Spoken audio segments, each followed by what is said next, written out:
जेजू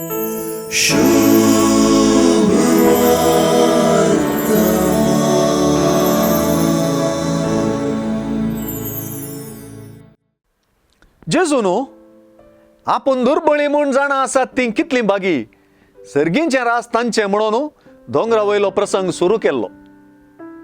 रुदन करतली सादी बोळी अशे 8 बागींचे शिकवणेंत जायत्यांक सर्गींचे रास तांचे म्हणून जेजून म्हळां.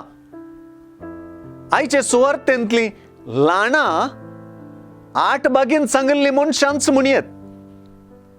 जेजून आपल्या शिसांक मिसावाक धाडटाना पाळूंक सांगिल्ली जिनिये रीती ल्हानांक दिल्ली शिकोवण अशें जेजूची शिकोवणूच बापान उगडाप केल्ल्यो संगती.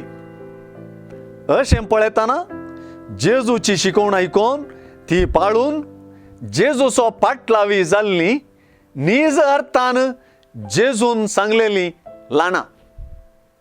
जेजूची शिकोवण जोडची ही ल्हानां जेजूच्या सर्गींच्या बापा संगी एक नवो संबंध जोडतात.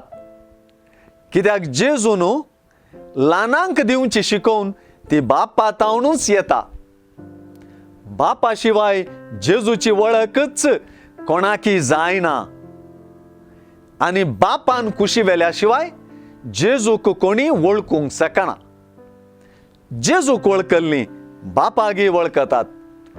जेजू मुखांत्र आनी ताचे शिकोवणेन बापाचे कुशे प्रमाणे साद्यांक वा ल्हानांक वा ताच्या पाटलाव्यांक सर्गींच्या राजाचे गूट उगडापे जाले. जेजून ह्या खातीर बापाक थँक्यू म्हणचे आमकां लाभलेल्या सर्गी राजाचे शिकोवणे देण्यांचे वर्तेपण आनी मोलादीकपण परगडता.